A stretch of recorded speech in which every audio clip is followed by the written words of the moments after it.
Hola amigos, soy Joaquín Ricardo y como cada viernes a las 10 de la noche por Voz Media Network, canal 85 de Claro, Win TVO, YouTube Live y demás plataformas digitales de nuestras, procedemos a realizar una nueva entrega de nuestro programa Comentarios y Reflexiones. Como ya ustedes conocen y saben, amigos, nuestro programa consta de dos secciones. En la primera comentamos las principales noticias internacionales y nacionales acaecidas en la última semana. Y en la segunda tenemos una entrevista. En esta ocasión nos acompaña el prominente economista dominicano, doctor Apolinar Veloz, posee un doctorado de la Universidad del País Vasco, posee una maestría en globalización y procesos sociales de la misma Universidad del País Vasco, hizo una maestría en política internacional y monetarios del Centro de Investigación y Desarrollo Económico de México. Aquí fue viceministro de Finanzas, después fue gerente del Banco Central, ha desempeñado diferentes funciones, ha sido asesor de los principales organismos internacionales como el Fondo Monetario Internacional, la Agencia Interamericana para el Desarrollo, el Banco Interamericano de Desarrollo. Es decir, una persona muy versada. Hoy en día forma parte del Observatorio de Política de la UAS y es profesor de Economía de INTEC. Con él sostendremos un interesante conversatorio, la entrevista. En lo que concierne a las principales noticias internacionales, me voy a centrar solamente en el 11 de septiembre. Hay que recordar el 11 de septiembre del año 2001, cuando se produjo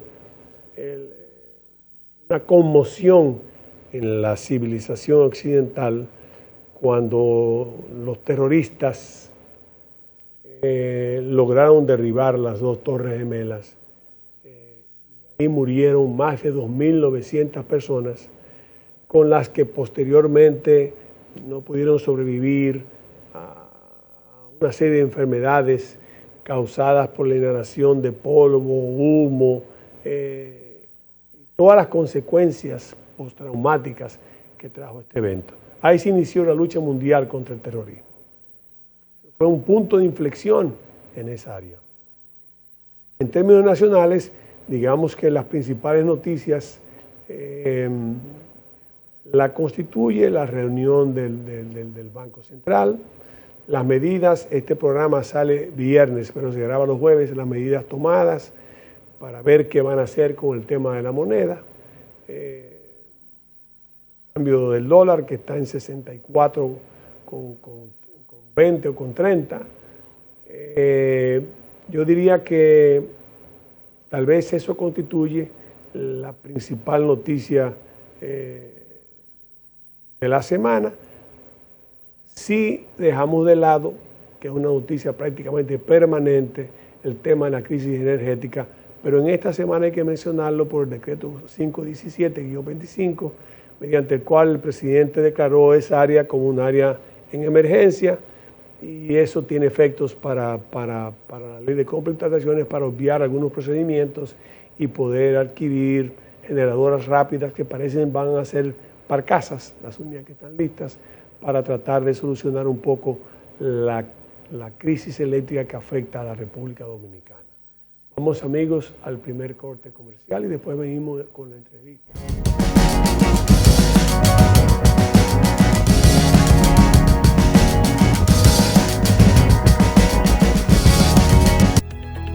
El modelo de éxito de la CAS con el saneamiento de cañadas ha impactado significativamente a miles de familias, mejorando la calidad de sus hogares y entorno.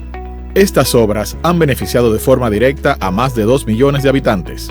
Kilómetros de desechos y aguas residuales a cielo abierto ahora son verdaderos espacios de vida. Corporación del Acueducto y Alcantarillado de Santo Domingo, CAS.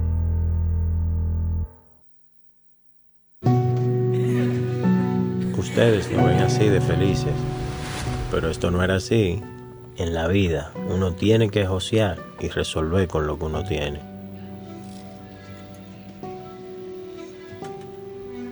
Un día nos sentamos y nos prometimos, vamos a tener nuestra casa propia, para que el chichi que viene en camino pueda crecer feliz y tranquilo. Pero en el fondo sentíamos que era imposible.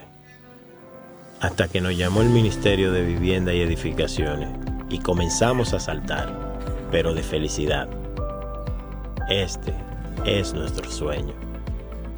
Vivimos en nuestra propia casa.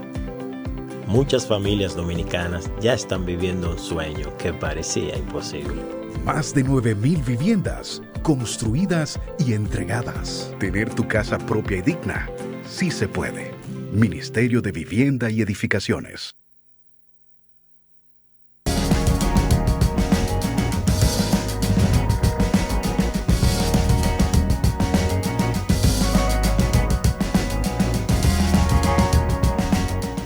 Gracias amigos, como habíamos prometido en la primera sección, hoy nos honra con su presencia el doctor Apolinar Veloz.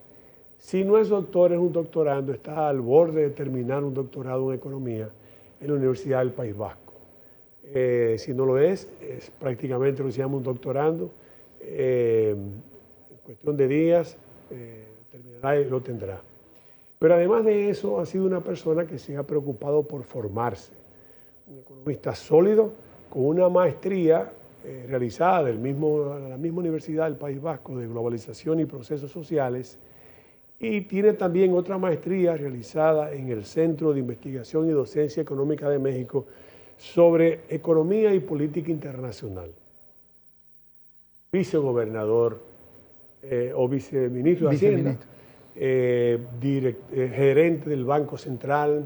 Ha sido una persona que los principales organismos internacionales para los cuales ha laborado, como es el Fondo Monetario Internacional, la AID, entre otros, lo han llevado inclusive a asesorar a gobiernos extranjeros. Creo que estuvo en Guinea como asesor macro. Guinea Ecuatorial. Guinea Ecuatorial, enviado por el Fondo Monetario Internacional.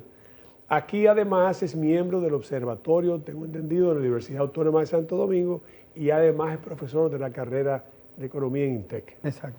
Entonces es una persona con un gran conocimiento de la economía dominicana, que muy valientemente, yo he ido viendo sus intervenciones, y este programa trató de conseguir personas de esa valía y de esa talla, para poder hablar de temas económicos que para mí es el tema fundamental de la República.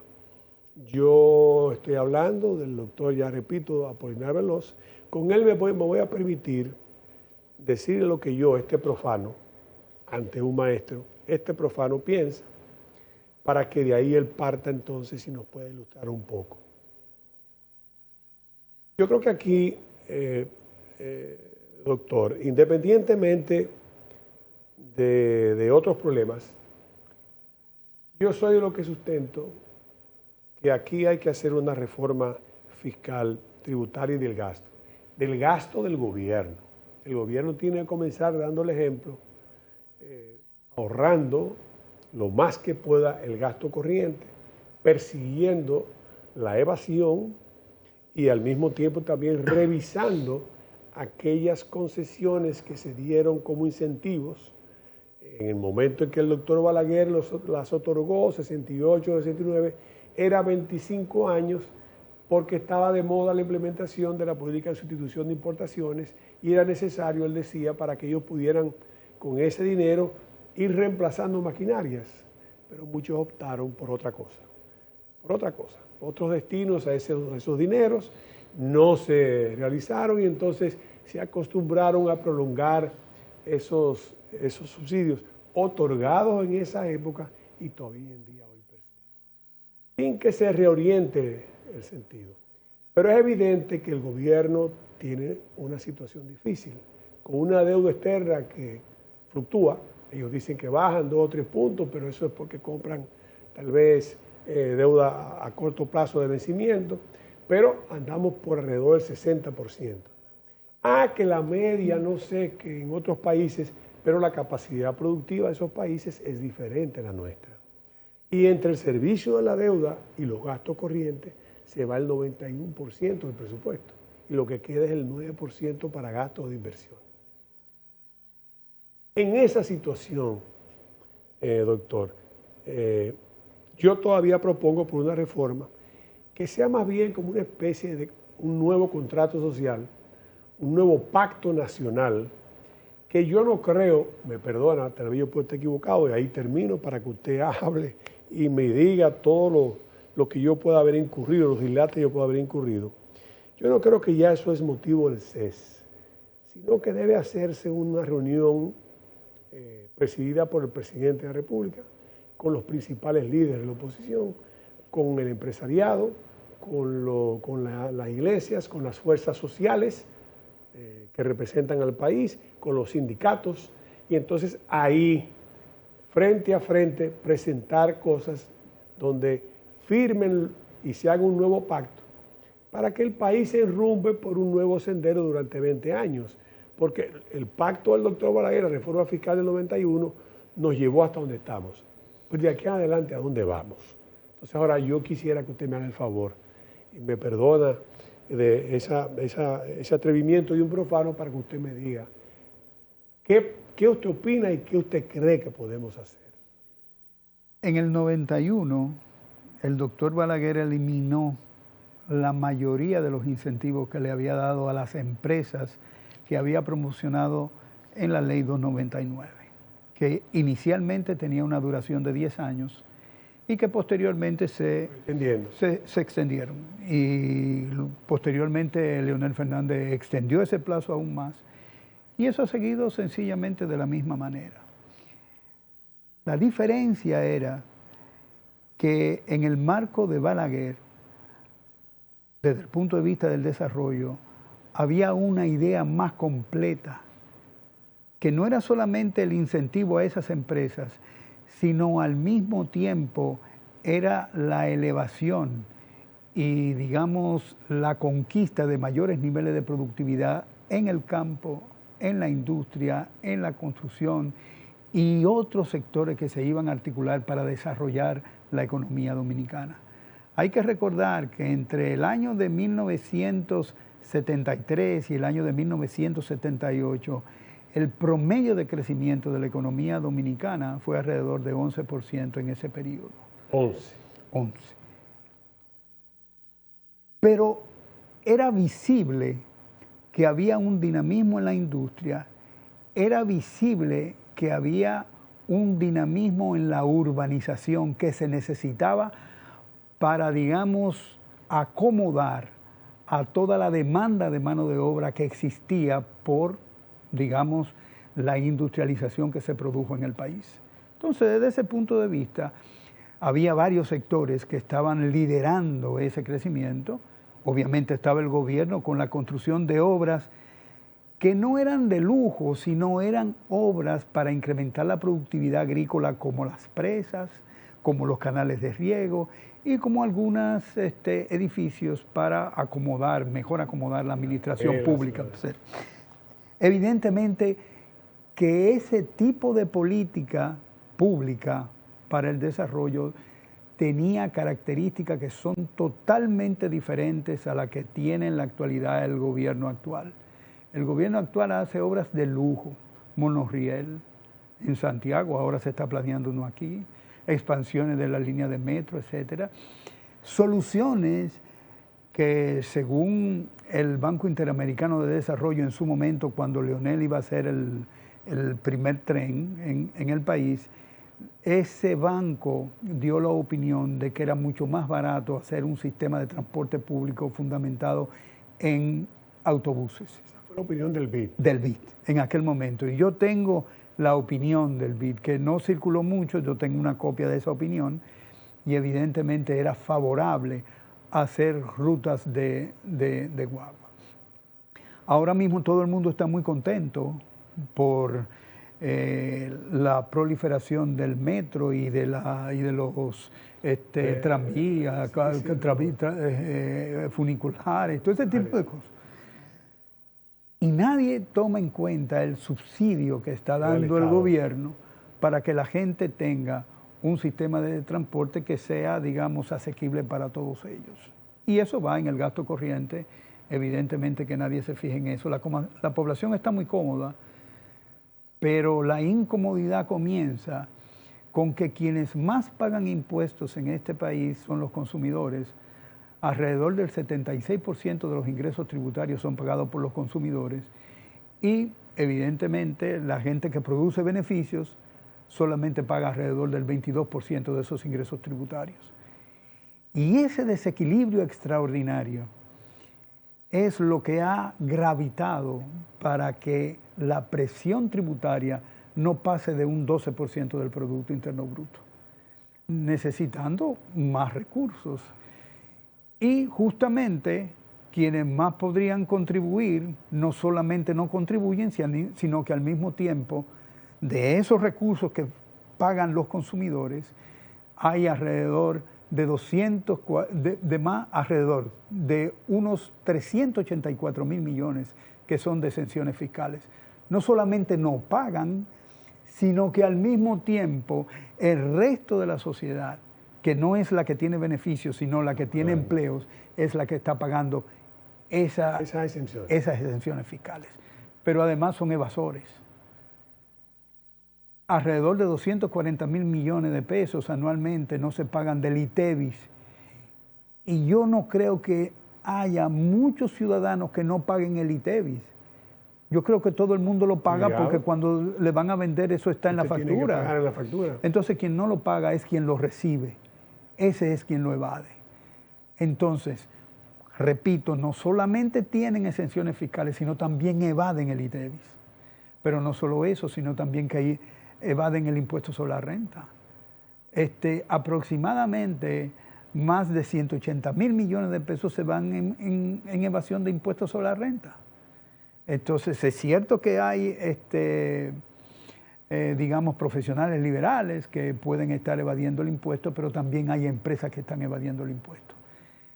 Y lo que empeora aún el asunto es que cada 4 años se da una amnistía fiscal.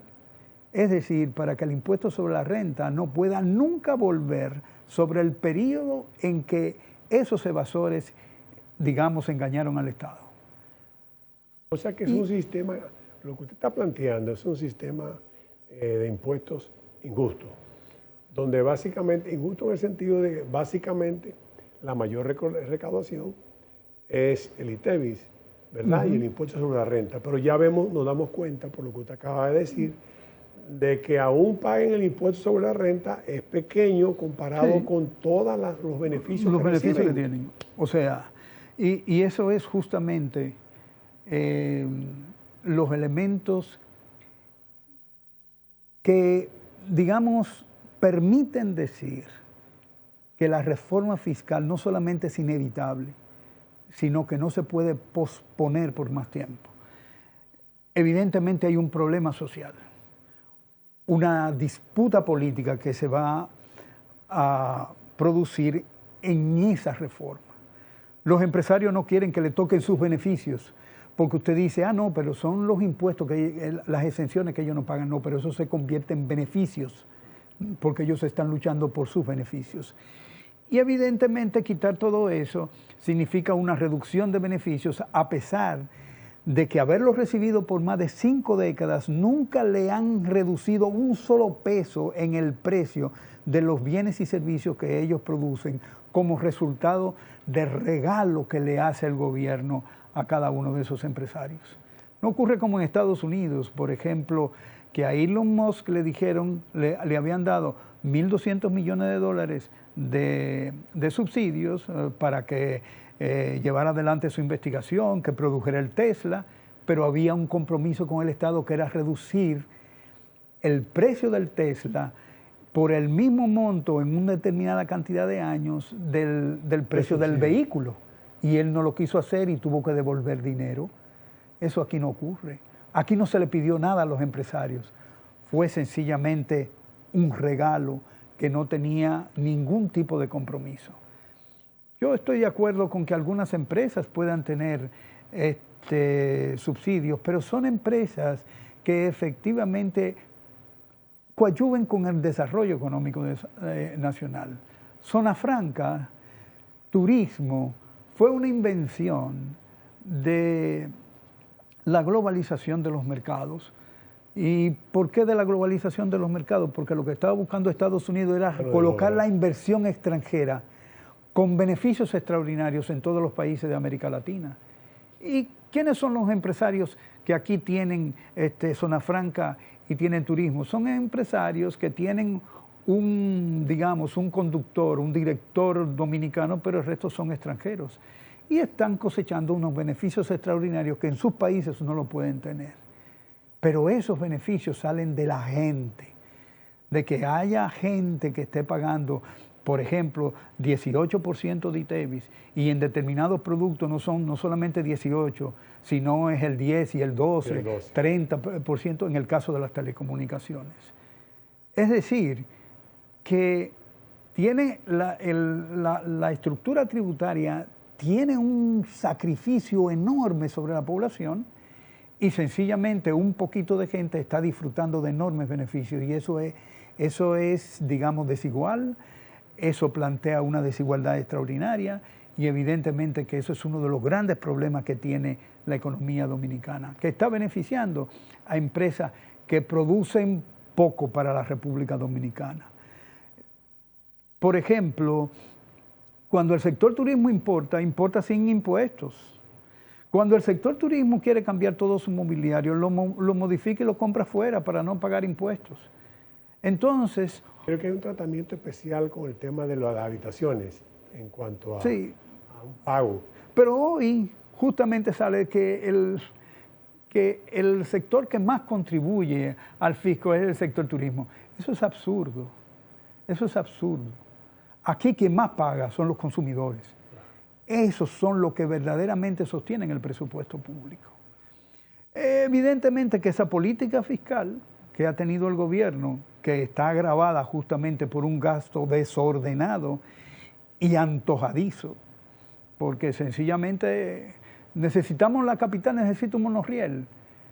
Eso no tiene sentido. Cuando usted ve que a pesar de que existe el metro, a pesar de que existe la ONSA, están abarrotados todos esos servicios públicos de transporte. Monorriel, teleférico. Teleférico. Necesitamos un teleférico. Yo pensaba que un teleférico era necesario, por ejemplo, en la Ciudad de México, que usted tiene una montaña que está a 3.000 metros de altura y usted tiene que bajar la gente a la ciudad, o en la ciudad de La Paz, en Bolivia, claro. Perfectamente. Pero aquí, para cruzar el río, pero por el amor de Dios.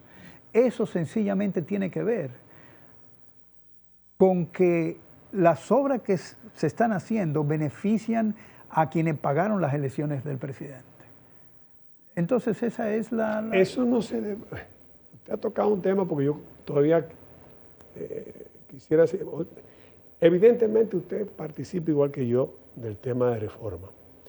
Usted va mucho más profundo que yo en el hecho de a dónde debe dirigirse también los tiros de la reforma. Claro. O sea, porque evidentemente el consumidor no puede seguir siendo grabado. El empresario tiene que asumir que ellos hablan mucho, yo entiendo, que corren riesgos, pero a veces son riesgos medio calculados, porque con todos esos beneficios, realmente a veces yo ni siquiera sé si son empresarios o son administradores de marcas, porque realmente uno no sabe, ¿verdad? No era como antes, qué sé yo, que la Sociedad Industrial Dominicana sembraba maní, ayudaba al agricultor, dinamizaba a Santiago Rodríguez y otras provincias, y entonces eso permitía que con el uso de mano de obra también se hiciera el aceite, el manicero. Por cierto, con Seque, ¿no? con una marca que ellos hicieron. Mientras que ahora ya eso no existe, ya no hay eso. El gobierno cubre los riesgos del sector privado. O sea que no hay ningún tipo de riesgo. El gobierno lo que hace es sencillamente financiar con los impuestos de todos los beneficios y los riesgos que tiene el sector privado. El sector privado no es un tomador de riesgos aquí en este país. El sector privado dominicano, el tradicional, ese que tenemos, sencillamente siempre está al amparo del papá gobierno. Por esa razón es que ha podido ser empresarios. No ha sido de otra manera. Y probablemente la mala costumbre viene del periodo trujillista, en el que Trujillo evidentemente construyó todas sus empresas a partir del gobierno. Y obviamente que algunos de esos empresarios o de los hijos de esos empresarios que participaron en ese momento tienen esa cultura todavía. Y eso, evidentemente, para un empresario que quiera competir en los mercados internacionales, esa no es la forma de actuar, porque no es verdad que sería posible hacerlo con, digamos... Permítanos ir a una pausa comercial. Para el regreso, conversar sobre una teoría que yo tengo que a lo mejor, por lo que usted me está diciendo, tiene más sentido, pero eso será después de la pausa.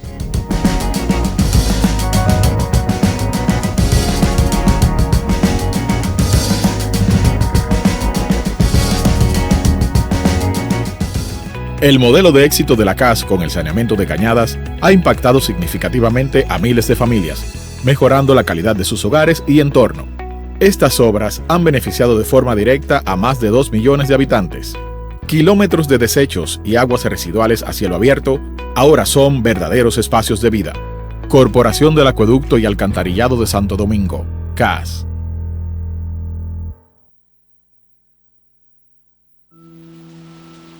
Cuando caían 2 gotas de agua, ahí sí es verdad que llovía más dentro que afuera. El sueño de que mi familia tuviera su casa propia, que pudieran vivir bajo un techo seguro, parecía imposible. Era algo que nos hacía sentir que no había esperanza.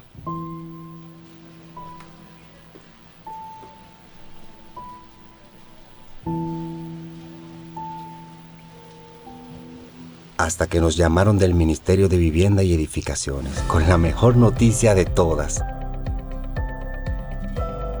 Que ahora tenemos nuestra propia cocina, nuestro propio hogar, nuestro lugar favorito. Tener tu casa propia y digna sí se puede. Más de 9,000 viviendas construidas y entregadas. Tener tu casa propia y digna sí se puede. Ministerio de Vivienda y Edificaciones.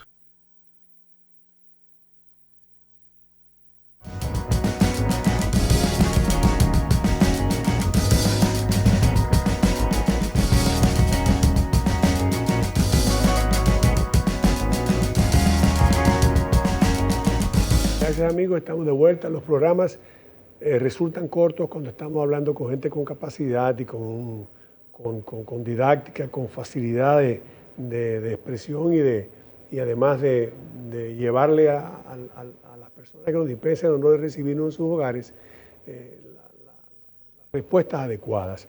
Estamos hablando en ese momento de algo que es importante, es decir, el tema de que la reforma fiscal es impostergable, pero debe reorientarse hacia los beneficios extraordinarios que recibe el sector empresarial, más que recargar a la clase media, media baja o a los sectores de menores ingresos, que son los que, porque son básicamente reformas en algunos impuestos regresivos, como en el caso del ITEVIS, que lo paga todo el mundo. Entonces, paga el mismo ITEVIS el empresario que gana millones y millones de dólares y la persona que solamente recibe a duras penas 2 o 3 mil pesos vendiendo en una esquina. Entonces, yo le quería preguntar a él, porque es un poco difícil, pero a ver cómo la puedo realizar. Con el tiempo, hace 50 años, los políticos eran menos dependientes del poder del empresariado. En la medida en que esos políticos fueron desapareciendo del escenario y fue entrando, finalizando, entró la globalización, el consenso de Washington en el 90, la globalización, el poder empresarial tomó un poco más de fuerza en las decisiones gubernamentales. En algunos casos, como es natural, teniendo personas que podían servir dentro del gobierno, en otros casos, porque al parecer sectores gubernamentales hicieron acuerdos, asociaciones con esas personas, y en otros casos porque llegó un momento en que los políticos comenzaron a competir con el empresariado. Algo que tal vez no se dice, pero que es cierto. Llegaron a querer competir en algunos renglones. Eso hizo que el empresariado entonces uniera fuerzas, uniera criterios y dijera, bueno, tenemos que para poder preservar y salir, ¿verdad? Tenemos que nosotros tomar posiciones ya, y decidieron cómo intervenir más directamente en la política, bien sea ostentando posiciones o bien sea en un financiamiento más claro a determinados candidatos que ellos entendían que llenaban sus expectativas. Y eso ha traído como consecuencia entonces un conflicto de interés en algunos casos, como uno que le vamos a plantear después de oír su opinión, a ver si yo estoy en lo correcto y creo que las cosas eran más o menos así, para ponerlo de una manera más elegante y no entrar en otras consideraciones. Yo pienso que si hay responsables de la disminución de la calidad de la democracia en la República Dominicana, son los empresarios y los políticos. Vamos a ver. Con Balaguer era relativamente difícil, desde el punto de vista político, hacer imposiciones empresariales sobre las políticas públicas. Balaguer tenía una claridad, e independientemente de la valoración que se tenga de ese tipo de políticas, sobre lo que quería hacer desde el punto de vista del desarrollo. La mayoría de los políticos que siguieron después de Balaguer no tenían esa claridad. Y eso abrió un espacio para de alguna manera el empresariado imponer su agenda de desarrollo, que no es una agenda de desarrollo, sino una agenda empresarial. Obviamente eso se fue deteriorando y obviamente parte de ese deterioro tiene que ver con el hecho del financiamiento de las elecciones y la limitación de los espacios para la discusión pública de las políticas públicas, que es lo que justamente se llama democracia. La democracia, entonces, en ese sentido, fue quitando espacios a través de que yo pagué las elecciones de Perencejo, de Sutanejo y de este y del otro, y efectivamente limitó los espacios de la discusión de los problemas nacionales en cualquier estamento de la sociedad. Ahora, todas las políticas públicas se discuten en el CONEP, se discuten en la Asociación de Jóvenes Empresarios, se discuten en cualquiera de las, en la Asociación de Industria, y se discute ahí. Es decir, que la sociedad no tiene, las universidades no tienen ahora foros de discusiones públicas, porque sencillamente eso ya es ajeno a la sociedad y ahora compete a un grupo pequeño de intereses, porque los empresarios, independientemente de que puedan ser muchos en números, es una pequeña parte de la sociedad. Una pequeña parte de la sociedad que tiene la ventaja que con sus beneficios, muchos de los cuales están fundamentados en una política fiscal, sencillamente están haciendo de la democracia, digamos, un reducto muy pequeño e inoperante para una sociedad. O sea que el CES, como yo creo, ha perdido, a pesar de tener un rango constitucional, ha perdido vigencia. Realmente las cosas se discuten en esos cenáculos de poder que usted acaba de decir. Fíjate que el presidente propone discutir en el CES, pero el empresariado no quiere que se discute en el CES. El empresariado quiere espacios que ellos controlan para decidir lo que ellos quieren. No sé, entonces, están con esas decisiones eliminando la democracia. Poco a poco la han ido diezmando y ya quedan pocos espacios democráticos en el país. Yo creo que el único espacio democrático que realmente queda es la calle. No hay otro. Y justamente cuando se discuta el conflicto de la política fiscal, que tiene que ver justamente no solamente con el lado del ingreso, sino también con el lado del gasto. O sea, aquí hay empleo político. Aquí las transferencias sociales, que representan un 22% del gasto corriente, es para construir votaciones. No es justamente para ayudar a gente que efectivamente lo necesita, que yo estoy de acuerdo con eso. O sea, un envejeciente. ¿Están de acuerdo, como estamos todos, con un subsidio del Estado a sectores que realmente lo necesiten previamente? No a sectores, yo identifico, hay un SIUBEN, Sí, hay un entonces sistema, tú identificas quién, o sea, tú tienes, por ejemplo, a una madre soltera que tiene un hijo que en un motor quedó paralizado, ese necesita cuido. O yo pago el cuido o le pago a ella para que resuelva eso. Los envejecientes que no pueden valerse por sí mismos, que no pueden trabajar ya, yo identifico eso y a eso sí los ayudo, ¿no? Pero sencillamente vanagloriarse de que yo tengo 2.5 millones de gente que reciben subsidios, no, esa es una política clientelar que debe eliminarse y que efectivamente tiene efectos sobre el gasto público. La deuda pública. La deuda pública. La deuda pública sencillamente es que el dinero que entra al gobierno por la cantidad del gasto público corriente que tiene no puede financiar la inversión y entonces hay que financiar la inversión con deuda. A mí me resultó escandaloso que para el año que viene se vayan a pagar 322 mil millones de pesos de intereses de la deuda. Solo del servicio de la deuda. Solo del servicio de la deuda. No sabemos si hay pago del capital, pero si ese es el caso, entonces es un poco más. Pero tengo entendido que este año sobrepasó al 4% No, a todos los... Es que cuando el presidente toma una decisión de poner a un declarador de impuestos, que es un declarador, obviamente claro, de evasión, lo pone a dirigir el Ministerio de Hacienda, usted no puede esperar que haya una política fiscal que sea primeramente consistente con el nivel de recursos que recibe el Estado, por un lado, y por el otro lado, como este presidente no tiene una agenda de desarrollo, evidentemente el gasto andaba manga por hombro, y anda manga por hombro. ¿Y el déficit presupuestario? Bueno, el déficit ellos lo estandarizaron en 3%. Usted va a las estadísticas públicas y dicen que es el 3% del producto. Ahora bien, ¿cuál es el problema? De que cuando ellos formulan el presupuesto público es una contabilidad muy sencilla. Tiene un activo y un pasivo. Y el activo son los ingresos y el pasivo son el gasto.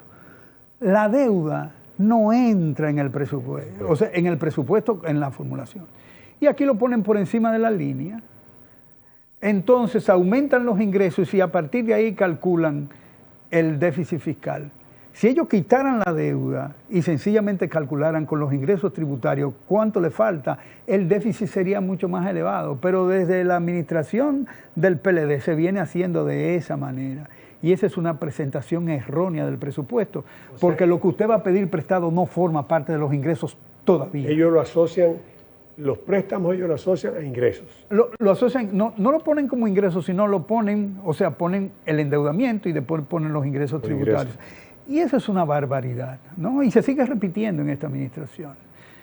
De tal manera que era imposible que desde ese punto de vista pudiera pensarse que esta administración sería una administración austera, una administración que iba a tener destinados los recursos a proyectos muy específicos de desarrollo económico. No, es de desarrollo empresarial,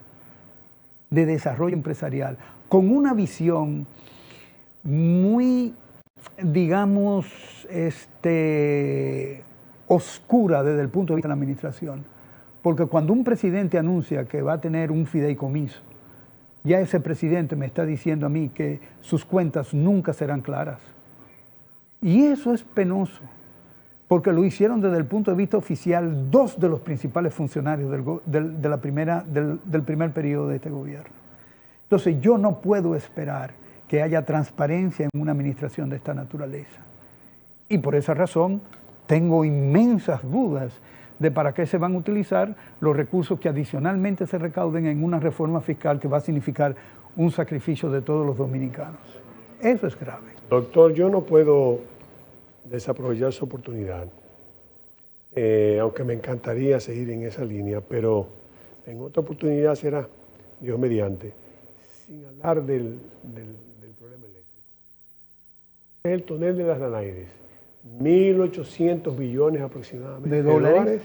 Que si le agregamos, tengo entendido, porque según expertos en el área, no se le debe un centavo a los generadores privados, pero sí se le debe a EGEGIT y a LETET, que son las dos del Estado que producen beneficios. Si le agregamos los 700 millones que se le deben a esas dos, entonces el déficit sería realmente 2.500 millones. Las pérdidas de las sedes en un promedio de 41%. El tema de la energía fotovoltaica y la solar, según un estudio alemán de la IEZ, aquí no tenemos backup power, no tenemos las baterías necesarias para evitar que se altere un día el sistema porque hay 2 o 3 días nublados producto del lugar donde nos encontramos. Y las otras generadoras térmicas, para no hablar de las famosas barcazas, de las otras generadoras térmicas, el presidente anunció lo de Manzanillo, son 2 generadoras privadas del sector privado, Manzanillo Powerland, que estará lista tal vez para este año, pero que según dice Martín Robles, el de LETET, falta la conexión con Martín García, la integración, y eso estaría listo a finales del año que viene. Hay una declaratoria de ese sector en estado de emergencia, lo que ayuda entonces a que ciertas reglas que hay que observar en la ley de compra y contrataciones ahora se puedan hacer sin ningún tipo de observación. Y dice la gente que hay 2 barcazas en ruta que vienen en camino, de las mismas de Asua, que por cierto dicen que estaban en Cuba y que vienen para acá en camino, que la de Asua vende 89 centavos.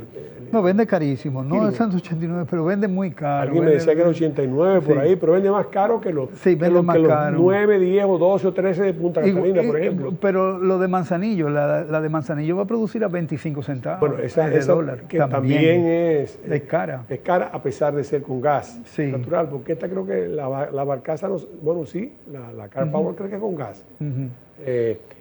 Pero bueno, ¿Qué hacemos con eso? No, pero ¿qué es lo que me dice? El primer mensaje que me manda eso, ¿quién está dirigiendo el Consejo Unificado de las Sedes? Sí, ¿quién lo dirige? Un empresario.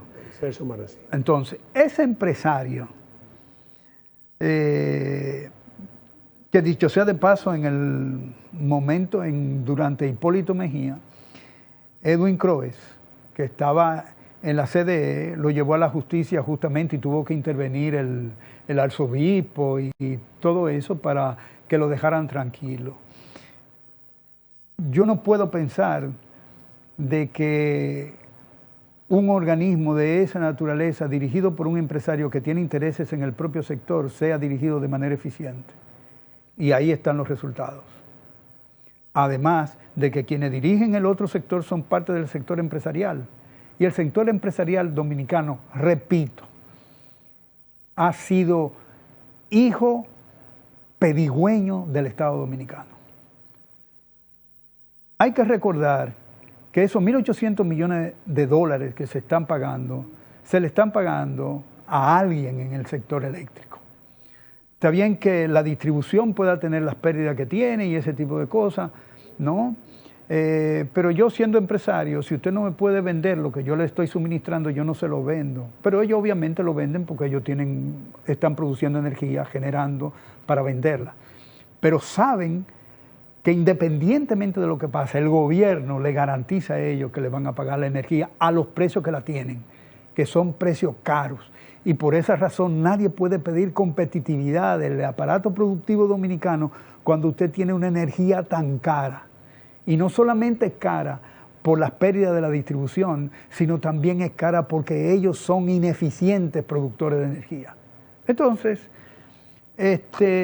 cuando usted se va a otro país y observa cuál es el costo de la energía, por ejemplo, voy a decir Estados Unidos, para decir Estados Unidos, 6 centavos de dólar.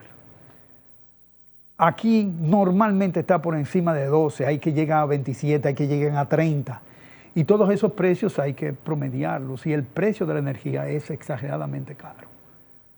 Entonces, ¿quién ha estado dirigiendo eso? Lo ha estado dirigiendo últimamente el sector privado, ese que habla de transparencia, ese que habla de competitividad, ese que habla de eficiencia. Entonces ellos son de la misma naturaleza que el gobierno, ineficiente, malo y caro. Sin embargo, doctor, el tema de las sedes requiere de inversión. Claro. Algo está fallando que no se han hecho las inversiones pertinentes, o es que eso es parte de un plan para que las cosas... Yo no entiendo cómo es posible que el diagnóstico de la sede se haya dado hace tanto tiempo y que todavía suframos del mismo problema. ¿Qué pasa ahí? ¿A quién le conviene que no se compren los medidores? ¿A quién? Se dice que hay más de 2 millones de hogares que no tienen este medidor y se dice, y como que no espanta a nadie. Yo estoy espantado de que sencillamente, un 20% de la población dominicana no paga energía eléctrica. Pero, ¿cómo? Entonces es un sistema eléctrico que está mantenido por el gobierno, altamente ineficiente, y la ineficiencia no es del gobierno solamente, sino también es del sector privado, que está ahí produciendo con costos elevadísimos, pero con ganancias extraordinarias. Entonces así no funciona la economía de mercado, por lo menos la que uno discute normalmente en las aulas. Se supone que hay competencia y la competencia lo que hace a cada empresa es ser mejor cada día, es perseguir la productividad, aumentar, digamos, la cantidad de productos de calidad en una menor cantidad de tiempo. Pero eso no es lo que ocurre aquí en la República Dominicana. En la República Dominicana estamos llenos de oligopolios, de monopolios, que hacen que toda esta economía sea cara. La tasa de interés para préstamos en la banca dominicana es de 16.7%. Por cierto, este programa sale mañana y hoy tengo entendido que van a revelar el Banco Central algunas medidas a tomar con el tema del dólar. ¿Qué medidas puede tomar el banco? El Banco Central es temeroso de poder gastar los chelitos que tienen las reservas internacionales para mantener el tipo de cambio. El tipo de cambio debería ser un precio que fluctúe. Si es el sector privado responsable de de pagar su deuda en el exterior, de comprar sus materias primas, de comprar sus maquinarias, y ellos lo han estado haciendo con sus divisas propias, porque si está a 64, está a 64. Eso quiere decir que ese mercado no tiene dinero. ¿Por qué el gobierno tiene que poner dinero para reducirle el costo de lo que ellos utilizan? Entonces, no, a mí me parece que hace muchísimo tiempo que el Fondo Monetario viene proponiendo a esta administración, que tiene más de 20 años ahí, que libere el tipo de cambio, no lo hace. Entonces, esos son los problemas que genera tener un tipo de cambio amarrado a las necesidades de que entren recursos del exterior por tener una tasa de interés exageradamente alta. O sea, cuando usted ve a Estados Unidos y, por ejemplo, compra un bono del Tesoro, probablemente el bono del Tesoro es de 5%. Y esa es una tasa que ya comienza a respetarse. 4%, 3%. Claro, entonces él quiere que entren capitales para fortalecer sus reservas. De esa manera, esa tasa de interés no entraría capital. No, pero aquí tiene, por lo menos el bono del Banco Central paga 10 y la banca comercial paga por encima de 10. De tal manera que entran, cuando usted tiene un pago, por ejemplo, en Estados Unidos de una tasa de interés de 3.5, 4%, evidentemente que aún con el tipo de cambio que existe, le es más rentable. Y aquí vienen beneficios, y aquí vienen dólares por esa naturaleza. Pero uno se pregunta, ¿el tipo de cambio es para que entren divisas o para favorecer las exportaciones dominicanas? Es para fortalecer el aparato productivo interno. Entonces, tú tienes que tener un balance entre las empresas que están haciendo importaciones y entre las empresas que están exportando. ¿Cuál es el tipo de cambio que conviene a ambos? Obviamente, ese tipo de cambio tiene que pensarse, pero aquí no se piensa desde ese punto de vista. Aquí se piensa desde el punto de vista de las reservas que tiene el Banco Reservas Central. que quieren tener el Banco que quiere Central. tener el Banco Central, como sencillamente una vitrina donde usted exhibe. Exhibir las Sí, reservas. y eso yo supongo que el gobernador con el tipo de cambio 64 debe tener dolor de cabeza permanente porque no está acostumbrado a ese deslizamiento tan rápido. Él tenía un deslizamiento anual de 2%, este deslizamiento le implica más de un 2%, debe estar volviéndose loco. En julio estaba en 58. Digo, hoy está en 64. Entonces, evidentemente que él tiene un problema. Entonces el Fondo Monetario Internacional tiene tiempo pidiendo que dejen el tipo de cambio libre. Sí, desde el 85 está pidiendo el Fondo Monetario que se liberalice el sistema cambiario. Entonces, tal vez vamos a decir, bueno, muy bien, no podemos liberalizarlo, pero vamos a tomar en consideración lo que usted dice. El sistema cambiario debe ser para favorecer al aparato productivo nacional, al importador y al exportador. Pero sí, bueno, con Balaguer era obligatorio entregar las divisas. Ok, eso no es necesario ahora. Todo el mundo recibe su divisa, la guarda y la maneja como quiera. Pero que ellos la manejen entonces. ¿Por qué el Banco Central tiene que cargar con la culpa de que haya un mercado cambiario que responda a las necesidades, digamos, de un aparato productivo oligopólico, ¿no?, con las necesidades nacionales? Entonces hay que hacer una diferencia. Si es una economía de libre empresa, cada uno debe manejar adecuadamente los recursos que tiene. Y los empresarios no pueden esperar que también se les subsidie cambiariamente, porque eso es demasiado. Es decir, usted dice, bueno, no, usted exporta, usted recibe sus dólares, Nadie se usted lo quita. maneja sus necesidades de acuerdo a los dólares que usted recibe. Claro, obviamente. Y aquí hay un conjunto de empresas que están recibiendo dólares que mandan los dominicanos. No dicen que hay 8.000 y pico de millones de dólares. De todas formas, todo lo que recibe la economía dominicana en dólares, las exportaciones, las remesas, los préstamos, son insuficientes para cubrir la necesidad de importación. Este es un país netamente importador, y eso lo dice el resultado de la balanza comercial y de la balanza cambiaria. En el año del 2020-21 tuvimos un déficit de la balanza corriente de 6.000 millones de dólares. Ha ido bajando, pero todavía está en alrededor de más de 1.600, 1.700 millones de dólares. Es decir, que tenemos déficit. Nos falta 1.700 millones de dólares cada año para resolver. Si usted fuera ministro de Finanzas, ministro de Hacienda, ¿qué usted haría para buscar un balance real entre los ingresos y los egresos del Estado? Bueno, yo haría una recomendación. Obviamente que a mí ningún gobierno me va a poner como ministro de Hacienda. Obviamente que los empresarios harían todo lo posible para que yo no llegara a ninguna de esas oficinas, evidentemente. Pero primero yo tendría que resolver el problema del gasto. Eso lo podría resolver sin mayores problemas. Porque el problema del ingreso, yo sé que tengo un problema político y que tengo que sentarme con los empresarios a hacer una negociación. Pero una negociación donde yo tengo claramente de que el país tiene una necesidad y de que ellos han recibido un beneficio por muy largo tiempo. Entonces, lo primero, yo tengo que desvincular el gasto corriente de la clientela política partidaria. Eso es obligatorio. Desde que planteé eso, el presidente me vota. Pero eso tengo que plantearlo. En segundo lugar, tengo que hacer la revisión de las transferencias sociales. Y evidentemente tengo que hacer una política de gasto público que sea dirigida a resolver los problemas de la gente, no a resolver los problemas de los bolsillos y de la riqueza de los que construyen en este país. Es decir, de los empresarios que tienen empresas para construcción. De los que financian campaña. Sí, y de los que hacen campaña. No, ese no es el ejercicio del poder, es el ejercicio para resolver los problemas de la sociedad. Y la sociedad no son 2 empresarios, ni 3 empresarios, ni uno en Punta Cana y otro aquí lo que era Puerto Plata. digamos, la estructura empresarial que se formó aquí en Herrera. Herrera. Ya no son esos. No, son parte de, pero no son. Parte de, pero que esos se convirtieron en otra cosa. Y necesariamente tiene que haber un plan de desarrollo. Aquí no ha habido plan de desarrollo, aquí lo que ha habido es despilfarro del gasto público. ¿Desde cuándo no tenemos un plan de desarrollo a su juicio, doctor? Bueno, el PLD intentó...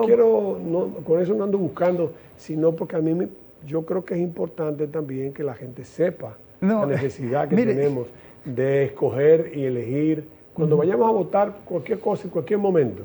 Increíblemente, y digo increíblemente, porque, o sea, Balaguer tenía muy claro de que la Oficina Nacional de Planificación, y lo dijo públicamente alguna vez, estaba llena de comunistas. Sin embargo, esos comunistas le formularon dos planes de desarrollo. El plan de desarrollo 17, o sea, un plan de desarrollo número 17, y el plan DES 26. Y del plan DES 26 se hicieron las líneas de políticas para la industrialización de este país. Entonces, claro, obviamente hay que tener, digamos, guardar las diferencias entre lo que era el concepto de desarrollo que tenía Balaguer y el concepto de desarrollo que tenía los siguientes. O sea, no se puede pensar, por ejemplo, en un mandatario que regala las empresas públicas y le dice a los empresarios, ustedes la pagan con los beneficios, y los beneficios que ellos han tenido no han servido para pagar nada. Eso es un regalo. Y eso es un ejercicio de la política miserable. Entonces, hay, digamos, actuales aspirantes presidenciales que son aspirantes miserables, que no tienen, o sea, no pueden ser considerados como un conductor social del desarrollo económico y social de este país. Por ejemplo, Leonel Fernández, ese no puede serlo más. Y obviamente Danilo Medina con mucho mayor razón. No hay posibilidades de que podamos repetir otra vez ese tipo de candidatos presidenciales. Eso no solo son obsoletos, sino que son absolutamente contrarios, digamos, al bienestar de la población dominicana, porque los males que tenemos hoy justamente lo estamos sufriendo por esas malas políticas del pasado, de ese pasado reciente que tenemos. No nos resta dar las gracias al doctor Apolinar Veloz. Ha sido claro, preciso, son sus opiniones, muchas de las cuales nos identificamos con ella, pero creo que el pueblo dominicano tiene una idea muy clara. Ahora podrá tener una idea muy clara, digo yo, porque tiene hoy una campana que le permite enjuiciar la situación. Y a él las gracias más profundas por la sinceridad y por su disposición de acudir a nuestro programa. A ustedes, amigos, será hasta una próxima entrega de comentarios y reflexiones.